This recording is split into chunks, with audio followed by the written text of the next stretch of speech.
thème, il est l'heure que la fabrication soit à l'image du fabricant. Genèse chapitre 1 verset 26 à 28.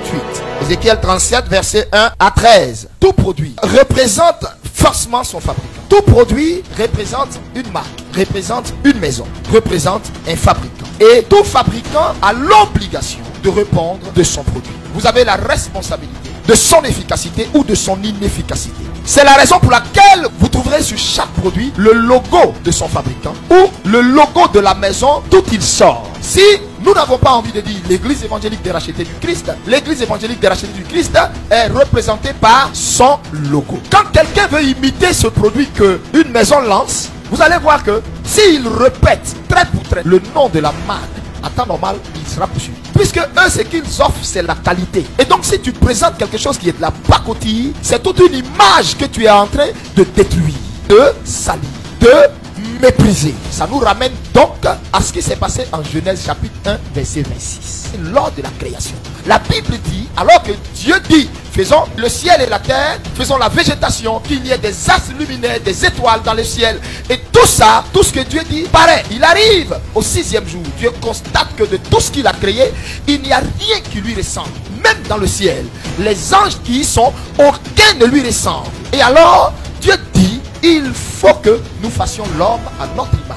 Mais quand Dieu a dit ça, Dieu a parlé pour que le monde entende que la création, la créature qu'il s'apprête à faire, celle-ci est différente de toutes les autres. Pourquoi? Elle est cette créature parce que créée par le Créateur, mais elle est différente dans la mesure où celle-là, elle doit ressembler trait pour trait, caractère pour caractère, image pour image, sens pour sens, émotion pour émotion, puissance pour puissance, autorité pour autorité au Créateur. Il pouvait dire en cachette, mais non, il a parlé à haute voix pour qu'on sache ce qu'il va faire.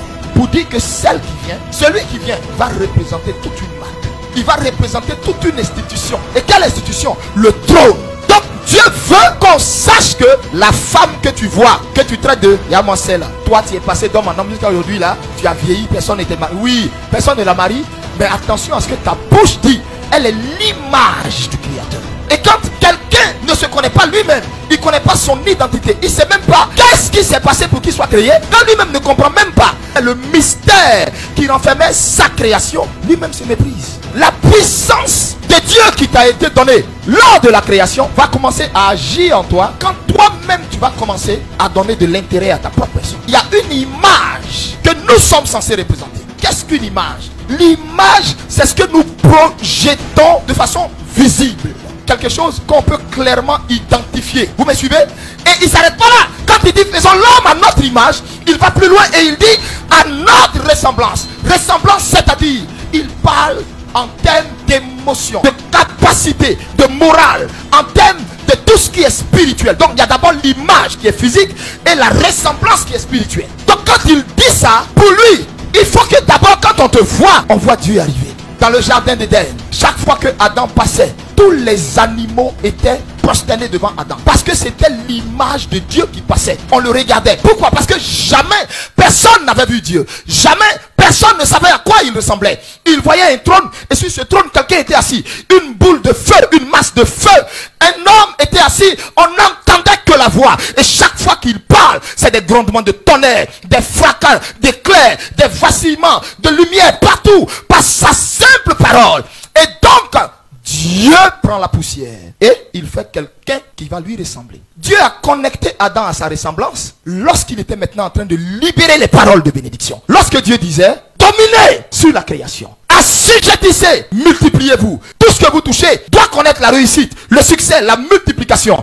Dominez, dominez, dominez. Pourquoi? Parce que ton Père domine. Pourquoi donc Adam, qui est l'image de Dieu, et nous qui sommes sortis tous d'Adam, pourquoi ne sommes-nous pas victorieux face aux situations que nous connaissons, auxquelles nous sommes confrontés au quotidien? Pourquoi? Simplement parce que pendant la création, quand Dieu a dit faisons l'homme à notre image, et tout le ciel l'entendait, et tout l'enfer l'entendait, donc tous les démons l'entendaient, donc le diable l'entendait. Et c'est comme ça Lucifer fait une réunion, il dit, ah, donc si on comprend bien, nous tous les êtres célestes qui sommes ici, il n'y a pas un qui a son image. Ça choquait le ciel. Lucifer était magnifique. Donc pour lui, il était tellement beau qu'il croyait que c'était ça l'image de Dieu. Sa beauté l'a égaré, a élevé son orgueil, l'a amené à vouloir se croire l'égal à Dieu. Dieu dit, attends, je vais te montrer c'est quoi mon image. Et il s'attendait à ce que Dieu aille prendre de l'or, Dieu aille prendre une pierre précieuse, puisque lui-même il scintille de gloire. Donc tout le monde s'attendait à ça. Dieu descend sur la terre, il prend de la boue, la poussière, ce qui ressemble à rien. Il prend ça et lui-même il met de l'eau dedans. Il en fait de la pâte à modeler qu'on appelle communément de l'argile. Et pendant qu'il malaxe, il va faire l'homme. Tu as déjà vu un potier qui est en train de faire une œuvre qui ne se salit pas? Ça veut dire quand Dieu était en train de te faire toi tu étais en train de salir son vêtement blanc. C'est la raison pour laquelle il n'a pas trouvé d'inconvénient plus tard pour venir encore mourir à la croix afin que ton péché le ressalisse. Parce que lors de la création, tu as été le seul à l'avoir sali par amour. Donc que personne ne vienne te faire douter de l'amour inestimable de ce Dieu glorieux et bon. Donc il finit de faire l'homme. Lucifer maintenant va mettre son plan machiavélique, sa haine viscérale, puisqu'il se rend compte qu'il n'est pas l'image de Dieu, lui qui se croyait le plus beau, bien aimé. Ce qui a fait que Adam perd cette marque qu'il est censé représenter, c'est son péché, sa déconnexion d'avec son créateur. Donc, quand Adam pêche, Dieu se dit, oh là là, retirons ce produit et puis relançons sur le marché un autre produit. Dieu prend le temps et il relance le second et le dernier produit. C'est pourquoi Paul dit, le premier Adam a été sémé corruptible. Le premier Adam a péché, mais le second, à tout point de vue, a été obéissant à son père jusqu'à la mort de la croix. Le second Adam est parfait. Pourquoi? Parce que le second Adam, le deuxième produit que Dieu lance sur le marché, répondait à toutes les aspirations de Dieu. Et donc le Seigneur dit dans sa parole, Ézéchiel prophétise sur ces eaux qui sont là. Ces eaux qui sont là sont mortes. Ces eaux qui sont là n'ont plus sur eux mon image ni ma marque. Donc ici, ces ossements desséchés dans la vallée représentaient tous les produits qui avaient échoué. Tous les chrétiens ou tous les enfants de Dieu, les fils de Dieu, les serviteurs, servantes de Dieu qui avaient échoué. L'échec, c'est lorsque tu commences à désobéir à Dieu. C'est la désobéissance à Dieu qui est la conséquence de tout ce qui va suivre dans ta vie comme péché.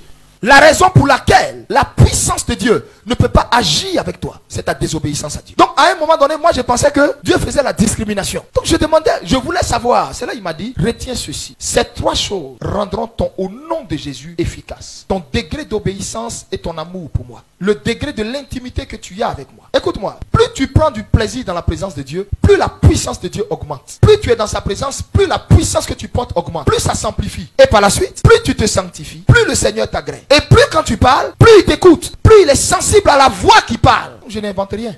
Au nom de Jésus que tu dis là, les démons pèsent le niveau de, c'est-à-dire de ton intimité, de ton amour, ton obéissance à Dieu.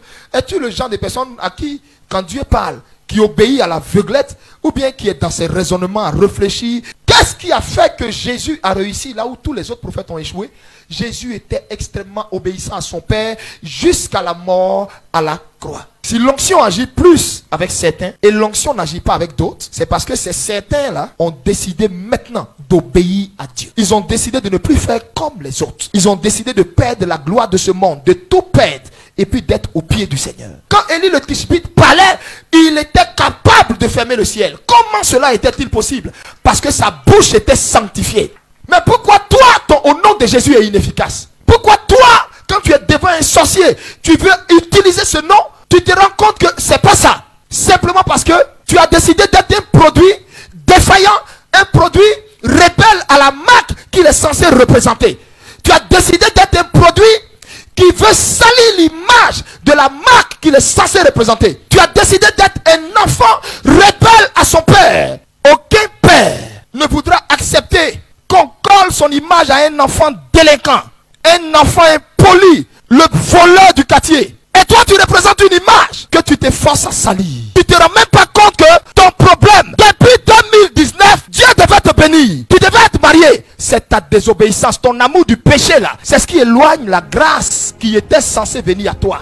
Pourquoi? Parce qu'il y a des promesses qui sont devant Dieu, qui sont rattachées à un précepte. Et ces promesses-là, c'est le si tu obéis à ma voix, si tu marches selon mes commandements, tu te détournes du péché, je te bénirai, j'accomplirai ce que j'ai dit que je ferai. Le si là, c'est ça qui est ton problème. Quand est-ce que tu te décideras à obéir à Dieu? Dans cette vallée, qu'est-ce qui s'est passé pour que ces soldats meurent? Comment n'y a-t-il pas un seul rescapé? Parce qu'ils étaient tous désobéissants. Écoute-moi, même quand tu t'en vas sur un champ de bataille, même quand tu t'en vas sur l'ordre de Dieu, quelque part, dans une ville, dans un village, à un endroit où il t'envoie, si tu marches dans la désobéissance, il n'y est pas avec toi. Beaucoup de personnes travaillent dans des champs où Dieu les a pas envoyés. Beaucoup de personnes sont sur des terres où Dieu les a pas envoyés. Et c'est ça qui fait qu'ils meurent dans la vallée des ossements. C'est cette vallée où Ézéchiel a vu tous ses soldats morts. Sinon, tout produit représente une marque, représente son fabricant. Donc Dieu ne peut pas t'envoyer et puis tu vas mourir en chemin. Si tu meurs en chemin, ça veut dire qu'il y a problème. Si ça échoue, tu sais que Dieu t'a même pas parlé. Ou alors Dieu t'a parlé, mais tu as été désobéissant. Il y a quelque chose que tu n'as pas compris dans ce qu'il t'a dit. Parce que la parole de l'Éternel n'échoue jamais. C'est pas possible. Elle s'accomplit toujours. Donc quand Dieu t'instruit, quand Dieu t'envoie, la puissance marche avec toi. Refuse que Satan te maintienne dans le péché.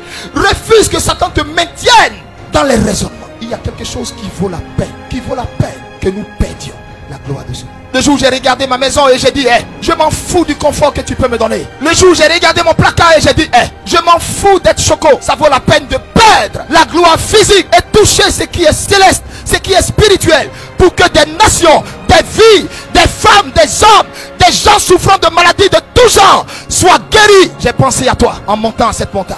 Il est l'heure que la fabrication décide maintenant de représenter dignement son fabricant.